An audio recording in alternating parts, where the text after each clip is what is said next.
Thank you very much, Paul, for the introduction. And ladies and gentlemen, it is such a pleasure to be here, and a great honour too. And I'd like to just tell you that I've had a good warming up tonight because I had a lovely dinner with my friends from the Holden Club, Steve and Debbie Gelkin, and my friend Glenn is also with us from the club. And I can see quite a few people I know, and it's just wonderful to have you here. Well, I'm just going to use my remote to advance the thing. Now, you needn't try and record this on your phones because it's all going to be recorded, isn't it, Paul? Yes. So you'll be able to see it if you want to see it again. So my title is Dramas with the Arrival of the First Holdens in South Australia. It's a very personal account. I was saying to Steve and Debbie tonight, all my eyewitnesses are now dead. I've been so lucky to have interviewed people who were there at the time. Well, let's have a look at some exciting and some embarrassing dramas at Holden's Woodville plant. That's where they made the car bodies.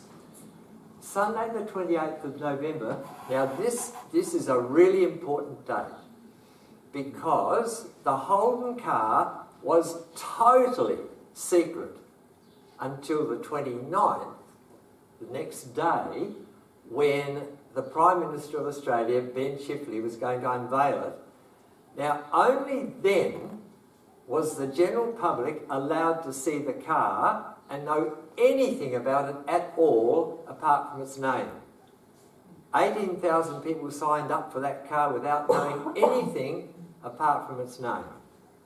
So we're the day before. Now, the only people who are allowed to see this wondrous car are the factory people. So Holdens did their right thing.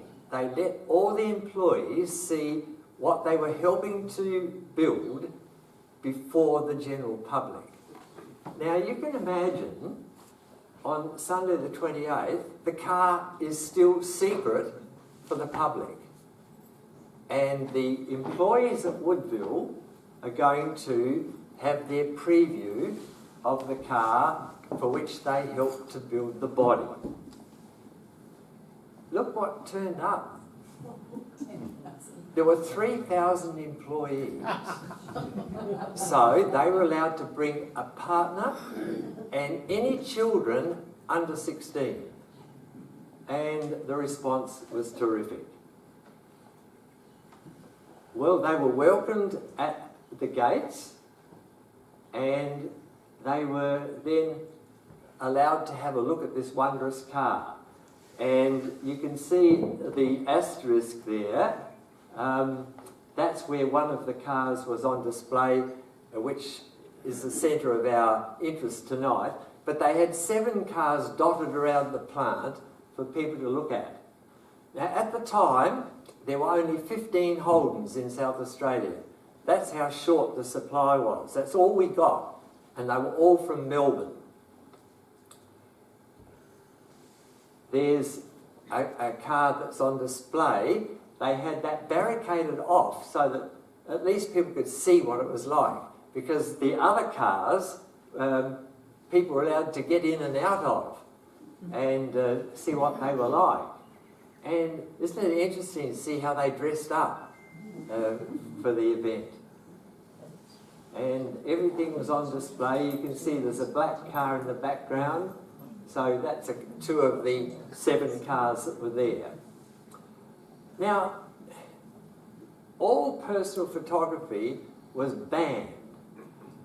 Now, this was really important because say someone photographed the car, rushed to the advertiser and got the photo developed, then on Monday morning, the car would have been pictured in the paper, and that couldn't be because Chifley only unveiled the car in the afternoon. So this is real security stuff. Now, there was one employee, for some reason or another, who, we didn't hear it, we don't know why he brought his camera, and he photographed the car. Afterwards, someone saw him with the camera and said, "Hey, you shouldn't have your camera here today." And he panicked, and he took his camera to his locker and put it there. Now, he made a very bad mistake. He should have taken that camera out with him with the 10,000 people, but instead, what happened? They had spot checks for employees, because the employees used to steal tools, and if they were caught, instant dismissal. So he knew that if he were caught with this camera, he'd be sacked. So what did he do? He just kept it in his locker, and it then ate away at him. How could he get the camera out? It went on for 2 years, and eventually it got the better of him. And he decided he'd just have to bite the bullet and see what happens. And he went past the guards, and they didn't inspect his bag. So he got the photo developed. Now, when he died, the family contacted me and said, "Hey, this is Dad's photo," and all Dad said was that it was the first Holden, and he shouldn't have taken the photo. He wouldn't tell them details at all. So all he would say is, "Here's the photo I got developed," but he would hardly give them any details about the circumstances. And he then got it developed, and there it was. And the family said, "Now, can you tell us where that is, really?" They didn't know. And I said, "Yes, that is one of the display cars, and can you see the barricades in the background?" And the family looked at this photo very carefully, and in the bumper bar, they saw people, including children, and they realised it must have been the Woodville open house. And then I found out that P.W. Richards and Smith, they were across from the factory. Now, what happened at State Motors in Highmar Square? There were 3 dealers in Adelaide Central, and there was State Motors in Highmar Square, City Motors on Pulteney Street, and Freeman's in Grenfell Street. They're quite close together. Now, those 3 dealers were able to get 2 cars each. So just think of this, there's only 15 cars to go around, and the city is going to take 6 of the 15, 2 for each dealer. So the dealers went down to Birkenhead to pick up these 2 cars, Melbourne cars, because Birkenhead hadn't started producing yet. And with great excitement, the cars arrived at the dealership. Now there we have Garth Hosking, the managing director of the State Motors Company, and all his staff, and that's one of the 2 cars that they got. They got a black one and a grey one. This is Friday, the 3rd of December, 1948. On that afternoon, there was going to be the big unveiling of the Holden for VIPs in South Australia in Centennial Hall, and so these cars had come just in time. Now, George Darwin, the works manager, said, "Now these cars have to go to Centennial Hall this afternoon. They cannot be driven." Well, the employers, they weren't going to take that down. They went to Garth Hosking and said, "George Darwin won't let us have a ride in these cars. And Hosking couldn't help himself. He was an entrepreneur. He loved publicity. He said, oh, come on, let's give the Adelaide people a little thrill. So, against George Darwin's advice, people crammed into the two cars. And the instruction was, only do left-hand turns. So, this was the route. Out of Highmarsh Square, left into Grenfell, left into East Terrace, left into North Terrace, left into Pulteney, left into Highmarsh Square. You know what I'm going to tell you, don't you? The grey car came back with the driver in tears. It had been hit by someone backing out from the curb. And it was hit here. Now, there's no spare parts in Adelaide. None whatever. That afternoon, the car's got to be at Centennial Hall for display. Do you think there were panic stations at State Motors? Luckily, they had a crash repair service at the dealership, and around the corner were Clarkson's, the glass and paint people. And Clarkson's had convoy grey paint because it was already used on the General Motors car. So what they did, they frantically panel beat that car. They went round to Clarkson's and got some convoy grey paint. They got radiators out to just dry the undercoat. Then they put the top coat on, and they got that car to Centennial Hall in the nick of time, just before 5 o'clock, together with the black car. George Darwin said to me, they were really proud. You could never tell that car had been panel beaten, except if you got up close, because the paint was still soft and fragrant. So, in Centennial Hall, they had this cocktail party for VIPs, anyone who had supplied parts for the Holden at all, as well as the very important people. And that was on that Friday afternoon. The public, the general public, were only allowed to see the car on the following Tuesday. There's Centennial Hall. Look at the floral decorations. There it is ready now for that cocktail party. What you can see, it's just one set of tables. They were spread out over the hall, and you see the entrance hall is there on Goodwood Road. There's a black car. That's the dark blue, same blue car. Up on the stage was a cream car, and then the grey car was State Motors vehicle. Now, I want to tell you about a couple of very nervous guests, and there were a couple where the man had supplied bolts and nuts and components for the door catches for the car, and they got an invitation. One of the officials at Woodward said, "Why don't you ask for an invitation?"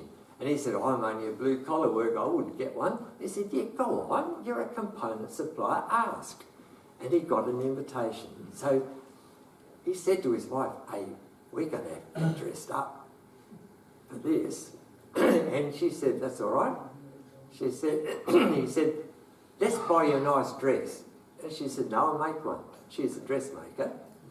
And he said, "Oh, come on, let me buy you one." "No," she said, "let's go into town and we'll look at the latest fashions in the showroom windows of the the firms, John Martins and Meyer, and I'll get some ideas. So they went into Adelaide, and there's Rundle Street with all the trolley buses, you remember? Do you remember the Savoy Theatre, the newsreel theatre? 1 hour shows, you could sit there as long as you liked.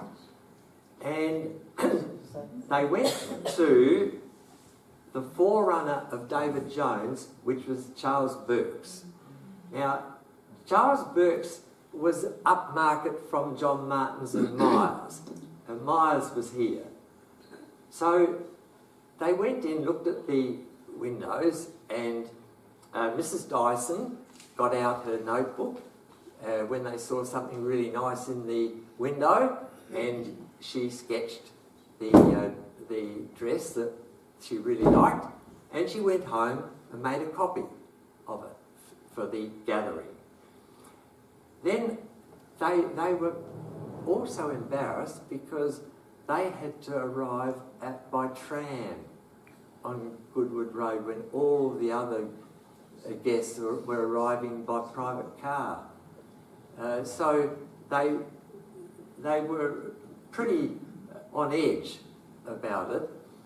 Anyway, they arrived at the doors of Centennial Hall, and Mrs. Dyson said to her husband, "I can't go in." And he said, "Why?" And he said, "The secretary at the door is wearing the dress out of Charles Burke." And I've got a copy. And he said, "Oh, come on. Don't do anything, just come in." Well, the secretary looked her up and down, and Mrs. Dyson looked at the secretary, and no words were said. And they were escorted into the hall. And there's the cocktail party in full swing. Now, if you've seen the #1 Holden in Birdwood, it's that very strange colour called Gawler cream. Why on earth they called such an awful colour Gawler cream, I don't know. It's an insult to Gawler. It's a horrible colour. And what they did, they floodlit the car, Gawler cream car, in surprise pink, so that it looked really glamorous. And they did that in every capital city where they unveiled the car. They always had it floodlit. So there is the State Motors car, and there are the officials. You won't know who that is. That's James Holden, the manager of the Woodville factory. You might recognise him. Tom Playford, yes, Premier of South Australia. This man from America is the Vice President of General Motors Corporation who came out, and his name was Bayard Kunkel. I never thought Don Loffler was a particularly good name, but I'm glad I wasn't Bayard Kunkel. And then we've got Lady Holden. Now, Sir Edward, in whose honour the car was named in honour of Sir Edward, his brother William, and Henry Holden, their father. That's where it got its name from, those three men. So Sir Edward died in 1947, and so his widow here, Lady Holden, is with Harold Bettle, the Managing Director of General Motors Holdens. And George Darwin was terribly proud to have their car photographed with the official party. Guests were allowed to hop in and out of some of the cars. You know what? They didn't even have a sun visor for the passenger originally. They were retrofitted then in February of '49. Now, who's going to be the first to see the Holden in the general public? General Motors had a policy that everybody had to have a chance to see a Holden by Christmas 48. So we're talking early December, aren't we? Now, if you think of the 15 Holdens that we had, 6 go to the city. Then 6 went to the biggest country dealers. You can imagine with 66 dealers that there were many who were going to be left out. Hargey's got one in Tanunda. Broken Hill was in our South Australian district, so they got one. Renmark got one. Victor Harbour got one, and Port Lincoln got one. Now, that means you've got most of the dealers in South Australia unable to see this wondrous new car. So Holden's had, think of this, 6 for the city, 6 for the big dealers, that's 12. They've got 3 spare cars. So they said they have to be touring publicity cars, and there were 60 districts in the country, so every dealer had to have a visit from a touring car. And it would only be there for a few hours, then it would move on to the next town. Now, if you average that out, that's 20 towns per car. So let's have a look at this advertisement. December the 7th, which is a Tuesday, the date, the Holden will be at our showrooms at Freeman's, and that advert applies to State Motors and City Motors. Look at this announcement. Gawler, next Friday, not the 7th, the 3rd, the new Holden car will be on display at Aero Motors. We're all interested, will be able to inspect this wondrous new General Motors product. Take care, do not get killed in the rush. Now, how come that? Well, Gawler was the first stop for one of the touring cars. Now, you know, I've got details of car 1, that went to Kadina. I've got details of car 2, that went to Mount Barker. Car 3 came to Gawler, and I will walk over broken glass to get a photo of that car, because there is no photo. And I've asked far and wide. There is no photo of that car. We only know it was black with red leather interior. We know that it went to Kapunda and Yadunda, but I just cannot ever find a photo, and if it were a photo, it'd have to have its number plate on so that I could identify it as one of the touring cars. So it appears that the Bunyip doesn't have a copy. Could you move in? Yes. Yeah. It appears that the Bunyip doesn't have a copy of that photo. And yet, you know, there were people all over South Australia who got this invitation to see this touring car. Someone must have taken a photo of it, surely. But no, this car 3 remains a total mystery to me, and I hope it's solved before I leave.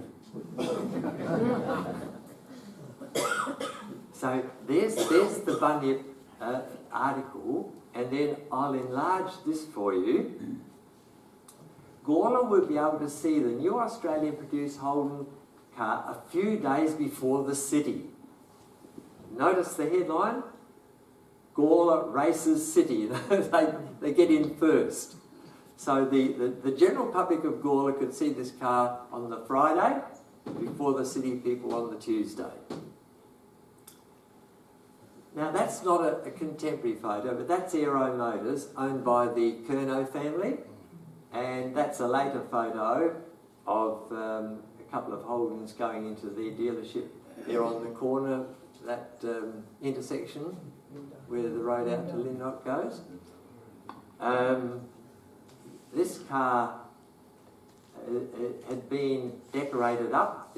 been to Tilly Autos in Adelaide and got a nice chrome trim on the side.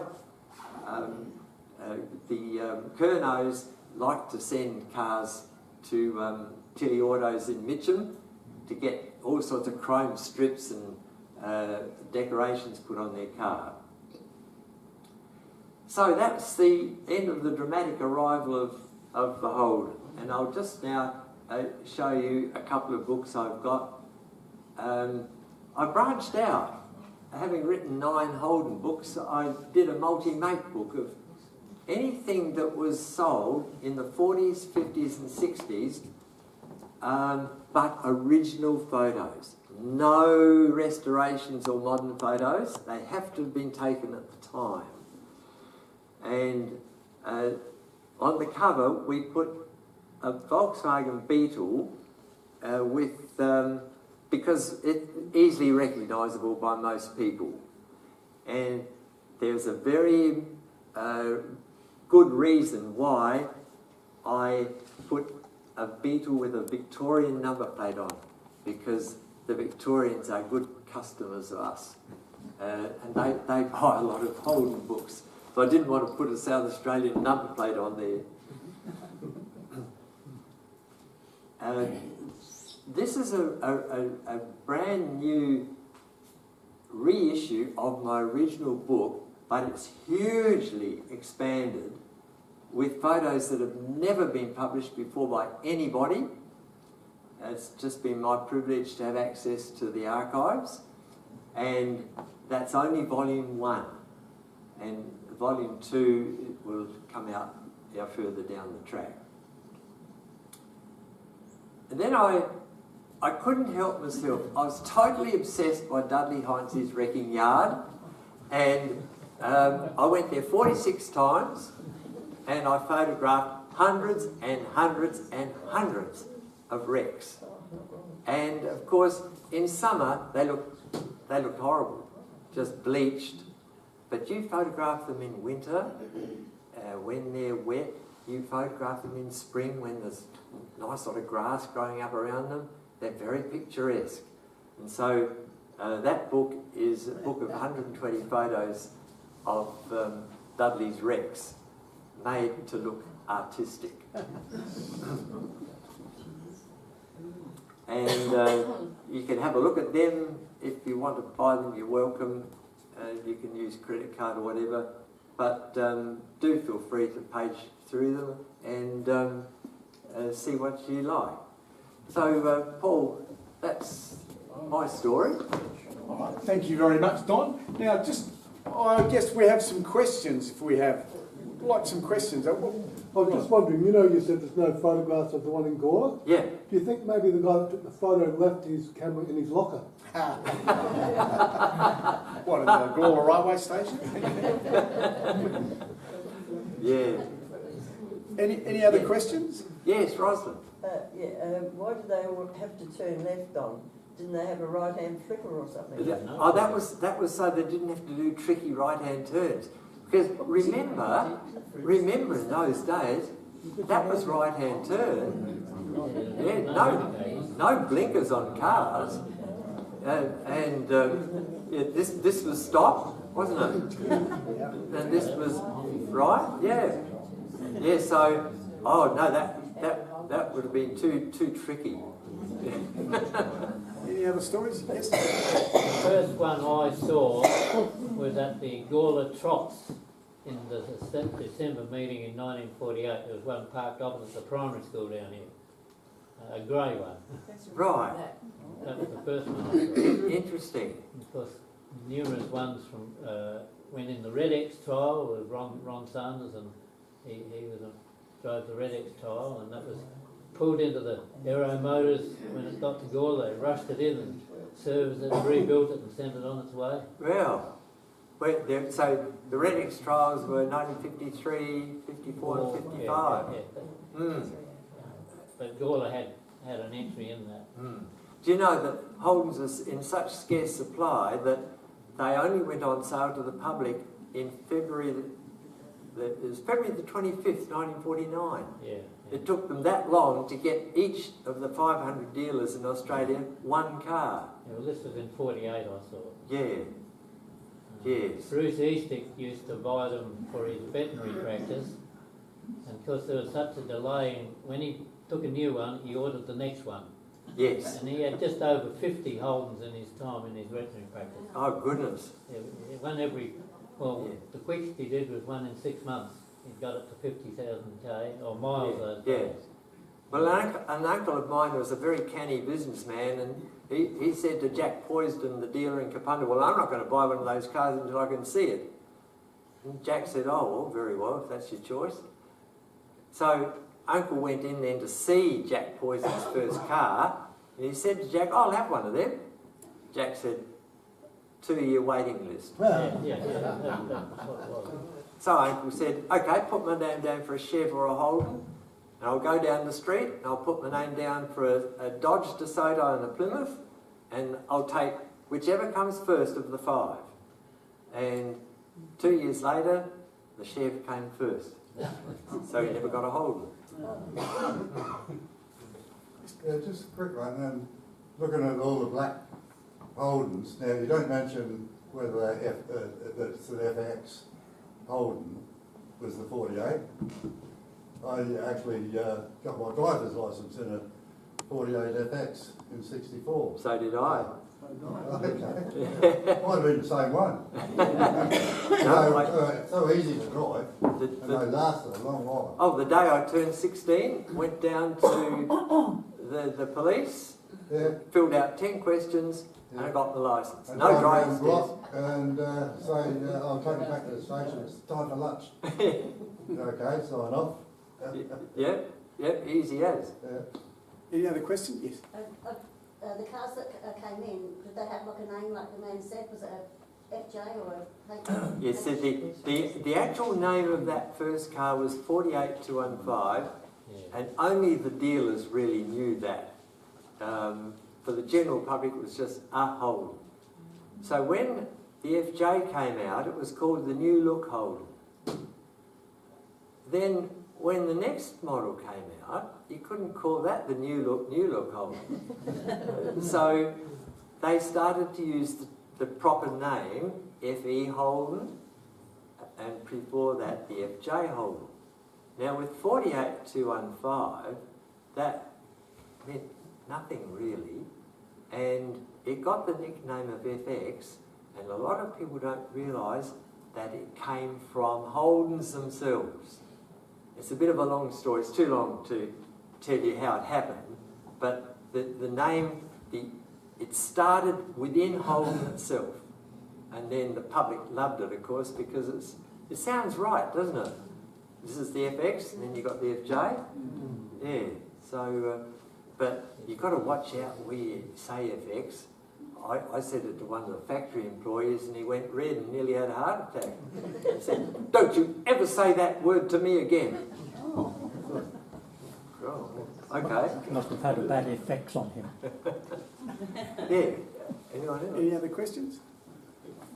Paul? Just talking about the alphas like FJ, FX and whatever, how did they actually select them? Did you go to EJ, EH, whatever? Was it just, I thought it stood for something, to be honest. It was a secret code where one letter equals the year model, and then they keep changing the letters of the alphabet for the year. But it's a secret code where it goes in reverse from A down to whatever, and 1 in the opposite direction. And then it's complicated by the fact that FB is supposed to be 1959, but they only got it out in 1960. So, yes, I can never remember the exact code off by heart. But and then eventually they ran out of those letters, and HD Holden is said to be the reverse of David Hegland's initials, the managing director of Holden's. So whether that's right or not, I don't wish know. I hadn't asked. Thanks, Don. Well, just an anecdotal story. My first recollection of an FJ Holden was with my very dear friend Mark Barrett. His father used to run Langbyne Motors in Gawler many moons ago before it burnt down. And his father, Henry, gave Mark a FJ Holden for his birthday, for his 15th birthday. And it had only done 40,000 miles. It was absolutely beautiful. And we snuck it out and we drove it into Gawler and we came down, I think we used to call it Snake Gully Road, going One Tree Hill Road. We hit a ton up. We shouldn't be telling you, we hit 100 miles an hour in that thing. And his father found out immediately and took the car away. Oh! And it was left up to him to find his next car himself. When it was his licence, he didn't have a licence. He was only 15 years old at the time. So it was just one of those things. It's not leaving this room, is it? So we got any anecdotal stories? Anyone got? I bet you everyone's got one. Actually, Everyone's owned a Holden, I'll bet you here. Just wondering what year and what make Elizabeth Holden started. Elizabeth, Yeah. they started manufacturing the HD Holden in 1965. Yeah, that was, by then, the factory, of course, had started years earlier, but bit by bit, they started assembling components, and eventually that was the first car that they could actually fully manufacture at Elizabeth, body-wise. Of course, the engines all came from Melbourne. Yeah, we never manufactured a Holden engine here in South Australia. actually, the price of the Holden in those days was 12 months' wages, and it's very similar today, 12 months' wages. Well, the price of the Holden initially was a terrible shock. £733 was a lot of money because 12 months' wages. one of the people in the factory on the bottom scale earned £6 a week. Now that's £300 a year. Think of that. The man helping to make the bodies earns £300 a year, and the car costs $733. So ironically, a lot of the people helping to build the Holden couldn't afford to buy one. But gradually, as time passed, cars became much more affordable. And now, well, what did one of the final Holdens cost? Basic model? 40,000. 40,000? Yeah. When people were earning, a lot of people were earning more than that in a year. Yeah. Yeah, they closed down in a very classic way too. I can remember going, was it true that those that worked at Holden's could put in and be involved in the building of their car as that went through the assembly line? The final ones. The final cars, Yeah. I think it's the Gawler Car Club we went through there. That's right. Wandered through. Was a Yeah. very sad time when you think about it now. And out of the factory now, they've got a little museum in the former cafeteria. It's really excellent, and clubs can go there by appointment. Yeah, it's very, very good. Yeah. Any other? Yes, Paul? Guys, just remind me of this little story. I had an EJ Holden, 63, I think it was. Nice yellow and white one. And one of the girls at work said, we're interested in buying a rear vision mirror. She said her dad was selling some. And once I had in the car was quite small. And I said, what's it like? She said, oh, it's about twice the size and it's got all these wonderful things on it. So I bought it for whatever it cost at the time.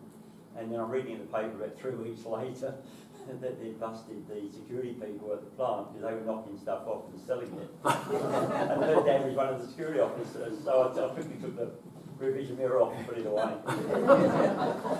Won't leave the room, you say. Wayne, yes. Motors and gearboxes Just a disappeared. bit of information.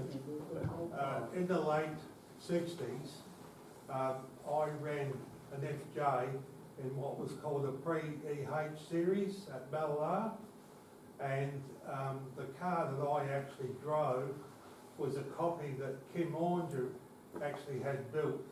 It cost him a fortune, and another guy copied it, and that's the car I finished up with.